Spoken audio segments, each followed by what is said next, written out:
Welcome, I'm Nina Griffin, and this is the Astrology and Magic channel. Today we'll talk about the astrology of August 2022.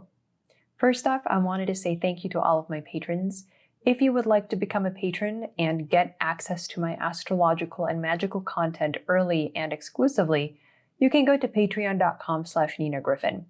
If you would like to get access to my monthly ebook that tells you the best times as well as instructions for making planetary talismans, you can visit patreon.com/NinaGriffin and enroll as a patron in the highest tier. Now, I'm not going to sugarcoat it. August is very much going to be, I think, a difficult month with a lot of difficult aspects full of squares and oppositions and lots of challenges.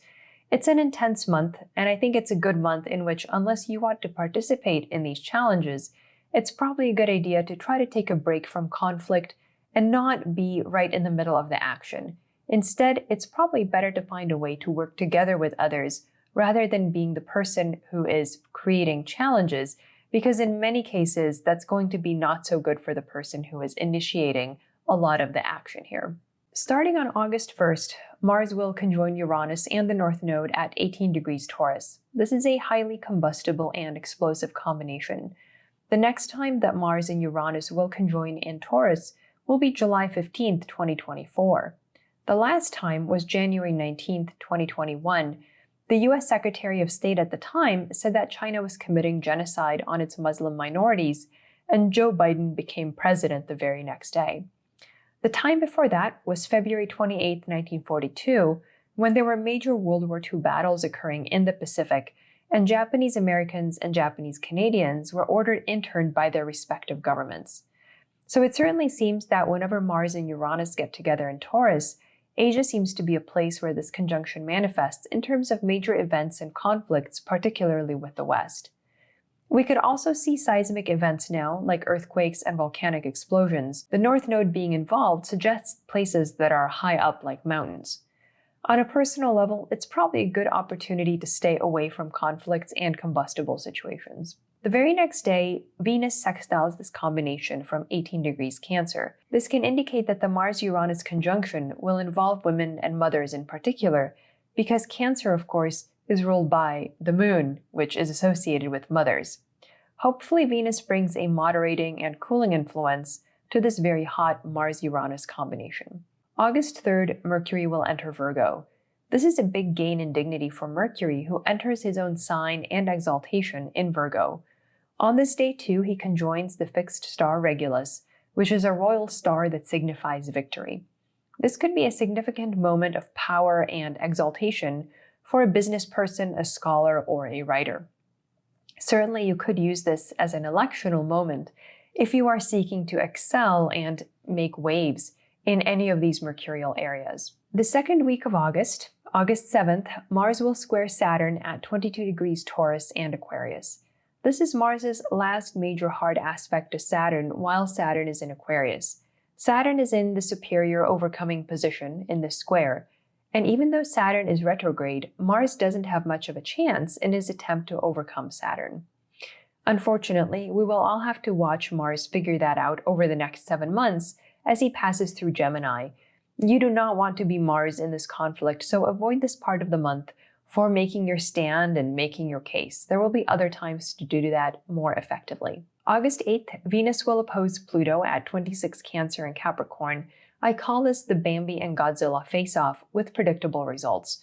This could be a scandalous or disturbing event concerning a woman or a group of women, particularly having to do with things like the abuse of power and authority. There could be some bad news now with respect to women. August 11th, the Sun will square Uranus at 18 Leo and 18 Taurus.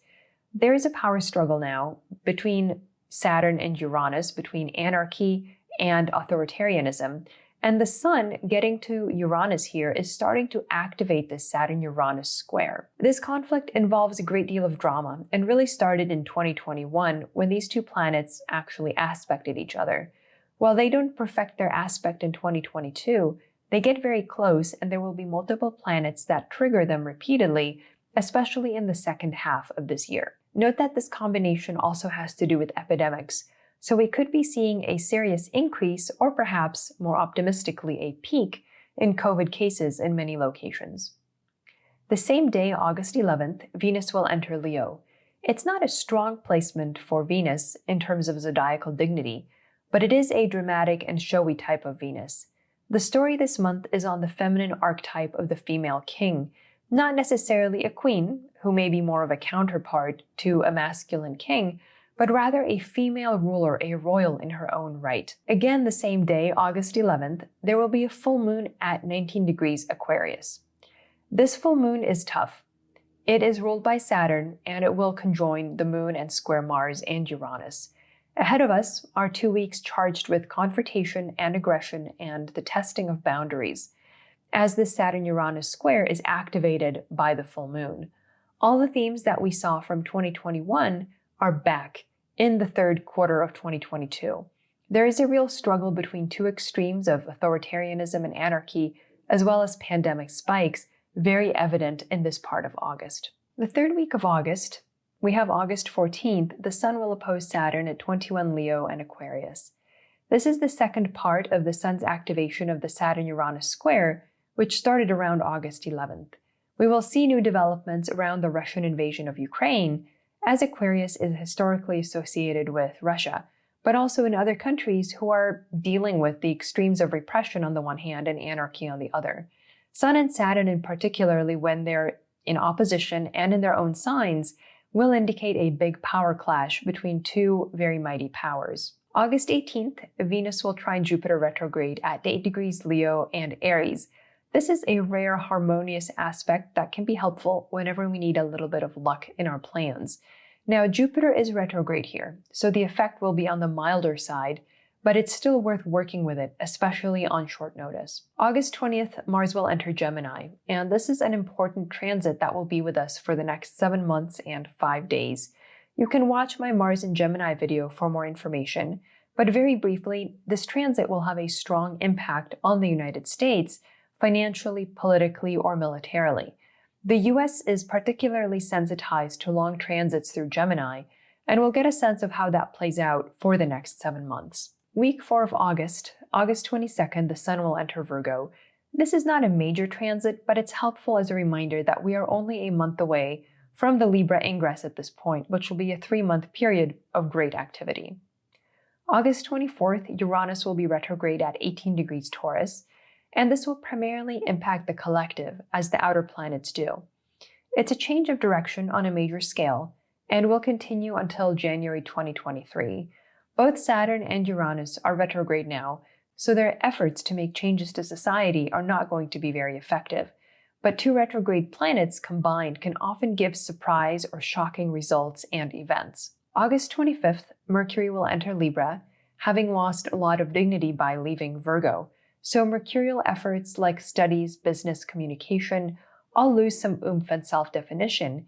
Instead, they're now manifested through a Venusian lens of enjoyment and pleasure, but also potentially legal action because, of course, that is associated with Libra as well. August 26th, Venus will square Uranus at 18 degrees Leo and Taurus.